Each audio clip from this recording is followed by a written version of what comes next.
Okay, so good day everyone. We have here another topic. Nasa ano na po tayo, deductive reasoning. Okay, so this is Math 1, Chapter 3. Check your progress 5, page 16 na po tayo. Okay? So ano po ba ang deductive reasoning? Okay? So deductive reasoning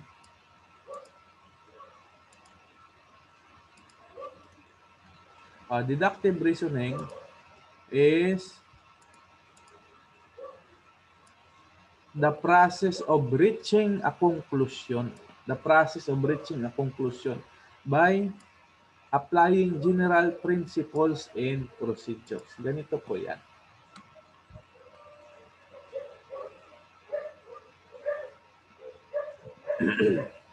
Say for example, meron tayong gamot na Medicine X.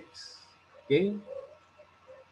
Masasabi lang po natin yung gamot na Medicine X kung dumaan siya sa World Health Organization na procedure sa level ng pag-administer. So, ganun po yun. Say, sabihin natin na sa level 1 is 1 million, administer sa 1 million na katao. Kung gumaling po lahat yon, sunod na level naman, halimbawa 10 million, i-administer yun sa lahat ng tao. Kung gumaling po doon sa COVID, sunod, level 3 na, i-administer po doon sa 1 million, 10 million, 100 million na tao. Now, kung gumaling po doon tayo, ibig sabihin, yun yung procedure ng World Health Organization na masasabi natin na yung gamot na yun ay effective sa COVID-19. So yun ang procedure. Yung principle naman po, yung general principle, say for example sa principle po na ang AIDS problem. Ang principle po ng AIDS problem is the time elapsed between persons concerned is equal. Ibig sabihin, kung tatanda po ako ng 5 taon, kayo din po, tatanda rin po kayo ng 5 taon.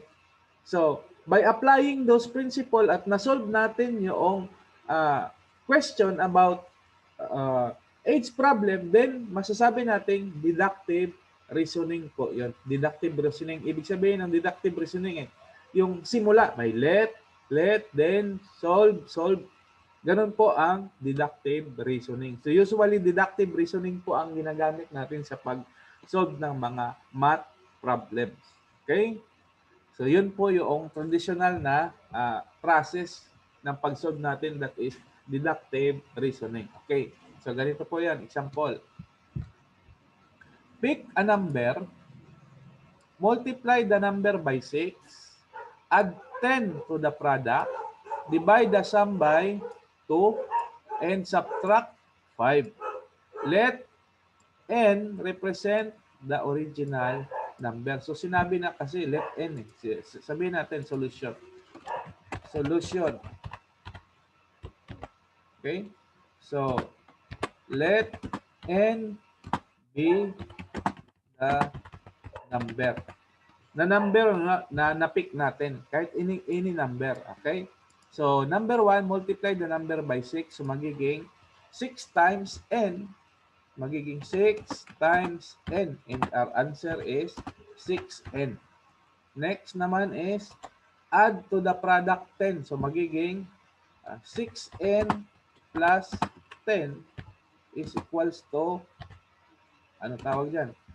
6n plus 10. Next, divide the sum by 2. O, i-divide natin the sum by 2. Okay? So, by 2. So, ibig sabihin, 6n plus 10 divided by 2. So, ibig sabihin yan, itong 6n na to plus 10 is yung numerator natin. So, ang sagot po natin ay 6 divided by 2. So, magiging 3n plus 10 divided by 2. So, magiging 5. Tapos, divide the sum by 2 and subtract 5. O, subtract 5 na natin. So, magiging 3n plus 5 minus 5. So, ang sagot po natin ay 3n. So, meaning, base po dito, kung 3n po ang sagot natin at hinahanap natin ang n, ibig sabihin, i-divide lang natin. Say, for example, 3n. Yung sagot na natin 3n is equals to 30. So, meaning, ang n po natin dyan ay 30, divide lang natin sa 3. Okay? So, 30 divided by 3, yung n po natin is equals to 10. Okay? So, example. Ganito yan. Halimbawa, ang na-pick natin na number is 5. So, sabi, 5 times 4 na lang, 4. 4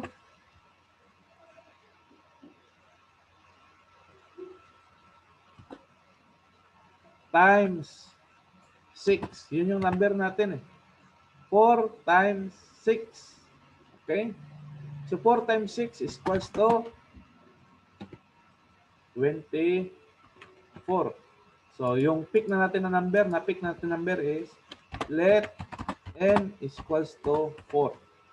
Minultiply po natin ng 6. Tapos sunod, add 10. Okay? So, 24 plus 10, and that will be equals to 34. Sunod, i-divide po natin by 2. So, sabi dyan, 34 divided by 2, and our answer is 17. Tama? 17. So, 17. Tapos, yung 17 na po na yon, bawasan mo ng 5. So, 17 minus 5. And that will be equal to 15. 12. 12 po ang sagot. Okay? So, mapapansin po natin, ang sagot po natin ay 12. Meaning, ang 12 na po na ito ay 3n. So, 3n is equals to 12. Ang gawin lang po natin para mahanap natin yung 4 is divide lang po natin yung n is equals to 12 divided by 3. And that will be equal to 4. So, kahit ano po yung naisip nyo. Okay? Okay? So, yung procedure po na ito, na-solve natin through deductive reasoning. So, ito po yung procedure solution. Tapos, halimbawa, sa nanliligaw ka, ayun, papasikat ka sa nililigawan mo, sabihin mo, think of a number, mag-isip ka ng number. Oh, sige. Kahit ano inisip niya. Inisip niya ay 7. Sige, sabihin mo, 7 times, sabihin mo, multiply mo ng 6. Sabihin mo, multiply mo ng 6.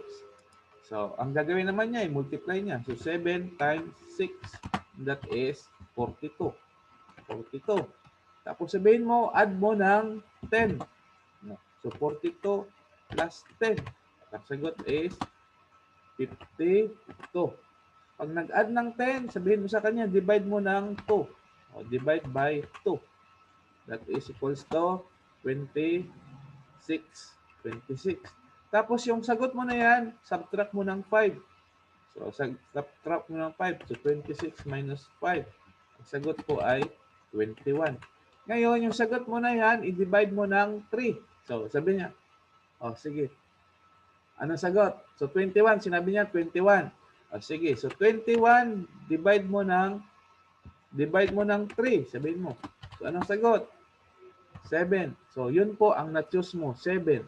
Tama? So, ganun po ang deductive reasoning. Okay?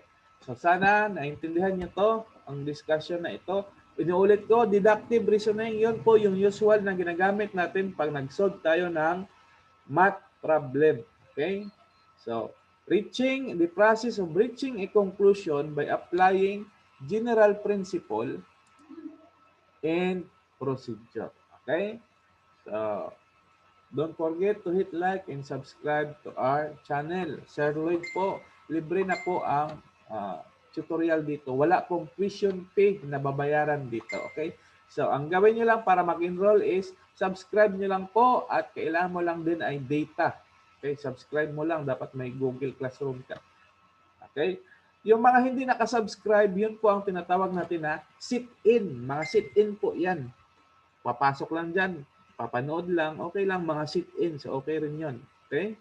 So, kung naka-enroll ka dito, ibig sabihin, you are the student of Sir Lloyd Classroom. Okay? So, minsan gawa tayo ng problem, tapos pag nasagutan nyo, ipapadala ko rin dyan sa FB page yung mga grades nyo. Okay? So, ganun lang yun. Okay? So, once again, ingat, Sir Lloyd, ng Garcia College of Technology at iwas COVID po tayo. Okay? So, thank you for watching.